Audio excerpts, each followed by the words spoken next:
Olá! Neste vídeo vamos falar da forma como os seres heterotróficos obtêm alimento, distinguir os conceitos de ingestão, digestão e absorção e conhecer alguns exemplos. Eu sou a Telma Rodrigues, sou professora de Biologia e Geologia e vou tentar ajudar. Já vimos que os seres heterotróficos podem obter o alimento por ingestão ou por absorção. A ingestão consiste na entrada de alimentos, moléculas orgânicas mais complexas, para o organismo, e esses seres que se alimentam por ingestão denominam-se macroconsumidores. A absorção consiste na passagem de moléculas orgânicas mais simples do meio externo para o meio interno, e os seres vivos que se alimentam por absorção são os microconsumidores. Mas em qualquer dos casos, terá sempre que ocorrer digestão. O que é a digestão? A digestão é o conjunto de processos que permite a transformação de moléculas complexas em moléculas mais simples, com a intervenção de enzimas hidrolíticas. A digestão pode então ocorrer dentro do corpo e denomina-se intracorporal, nos seres que se alimentam por ingestão, ou fora do corpo, extracorporal, nos seres que se alimentam por absorção. Ainda na digestão intracorporal, ela pode ocorrer dentro das células e denomina-se intracelular, recorrendo aos lisosomas e a vacúolos digestivos, e pode acontecer em seres unicelulares, como os protozoários, ou animais muito simples, como as esponjas. Em animais mais complexos, a digestão dos alimentos ocorre apenas em cavidades digestivas e denominando-se por isso digestão extracelular. Este tipo de digestão é a que ocorre no homem, noutros vertebrados e ainda em alguns invertebrados. A digestão extracorporal já vimos que ocorre nos seres vivos que se alimentam por absorção. Primeiro ocorre a digestão no exterior e depois os nutrientes, já simplificados, são absorvidos. Assim, em seres microconsumidores, vai ocorrer primeiro a digestão extracorporal e depois a absorção. Nos macroconsumidores ocorre primeiro a ingestão, depois a digestão intracorporal, dentro do corpo, a absorção dos nutrientes e, por fim, a gestão, que é a eliminação dos resíduos da digestão. Vamos ver alguns exemplos. Como se alimentam os seres heterotróficos com diferentes graus de complexidade. As bactérias heterotróficas e os fungos alimentam-se por digestão extracorporal. A maioria dos fungos desenvolve-se como hifas, que são estruturas filamentosas. Ao seu conjunto denomina-se micélio. As células do fungo sintetizam as enzimas, libertam-nas para o exterior, onde ocorre a digestão. Por fim, são absorvidos os nutrientes. É por isso que quando temos comida com bolor, que é um fungo, ela começa a estar estragada, começa a ser digerida pelas enzimas digestivas dos fungos. Noutros seres, a digestão já ocorre no interior do ser vivo, sendo designada digestão intracorporal. No caso dos protozoários, seres unicelulares heterotróficos, a digestão ocorre no interior da célula.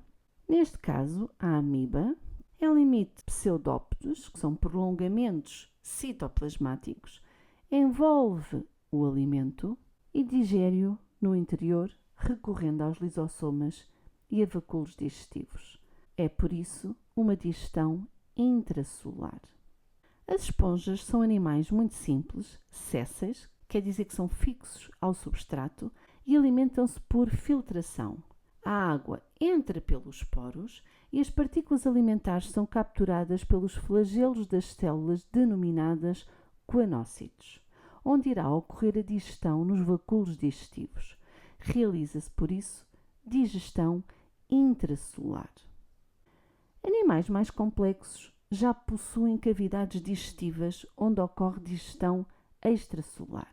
No caso da hidra, com a ajuda dos tentáculos, captura o alimento e orienta-o para a abertura da cavidade gastrovascular. Dentro desta cavidade, inicia-se a digestão extracelular. Depois, o alimento parcialmente digerido é absorvido pelas células, no interior das quais a digestão se completa. A hidra Tem, portanto, digestão intra e extracelular.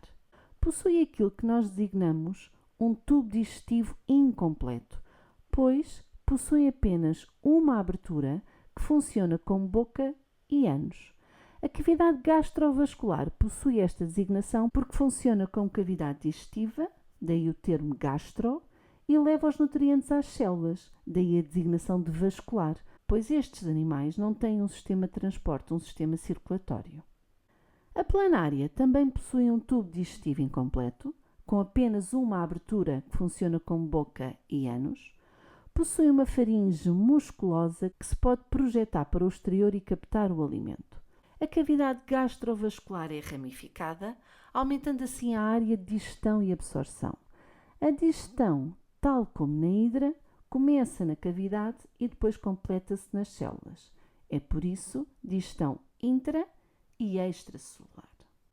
A minhoca já possui exclusivamente uma digestão extracelular com um tubo digestivo completo, com duas aberturas, uma boca e um ânus. Isto permite-lhe possuir vários órgãos especializados e adaptados a cada etapa do processo digestivo. Na minhoca podemos distinguir a faringe, o esófago, o papo, a moela e o intestino. Ao longo do intestino, a minhoca possui uma prega, a tiflossol, que aumenta a área de absorção.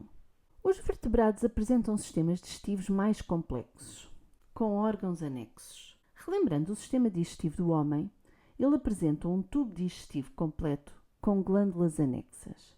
Temos as glândulas salivares, o fígado e o pâncreas. Ocorrem movimentos peristálticos ao longo do tubo que ajudam na movimentação e na digestão dos alimentos. Temos ainda esfíncteres em alguns órgãos que permitem a permanência do alimento durante algum tempo. E no interior do intestino podemos encontrar estruturas como as válvulas coniventes, as vilosidades e as microvilosidades intestinais que aumentam a área de absorção, tornando-a mais eficiente. É por isso exclusivamente uma digestão extracelular. O interior do intestino alberga ainda uma comunidade de micro-organismos, bactérias, a que se dá o nome de microbiota intestinal. Qual a importância da microbiota intestinal? Auxiliam a digestão, uma vez que estas bactérias digerem melhor alguns tipos de alimentos, como os que têm um elevado teor em fibras. Colaboram com o sistema imunitário, uma vez que nos ajuda a defender de micro-organismos prejudiciais, ajuda a ensinar o sistema imunitário a distinguir entre substâncias boas e substâncias nocivas e a destruir compostos tóxicos. Favorecem a absorção de minerais como o magnésio, cálcio e ferro e sintetizam vitaminas essenciais tais como a vitamina K, folato e aminoácidos. Os herbívoros possuem secos bem desenvolvidos, que são regiões do tubo digestivo que alojam a microbiota, que é essencial para digerirem a celulose presente nas células vegetais, que constitui predominantemente a dieta dos herbívoros. Quais as vantagens de um tubo digestivo completo? O facto do tubo digestivo possuir duas aberturas, uma boca e um ânus, faz com que este apresente regiões especializadas e adaptadas para cada etapa do processo digestivo, o que leva a uma maior eficácia e maior rapidez no processamento dos alimentos. Possibilita ainda uma ingestão de maior quantidade de alimento, pois enquanto uns alimentos estão a ser ingeridos, outros estão a ser digeridos ou absorvidos. O animal dispõe assim de mais energia. Ficou percebido? Espero que sim.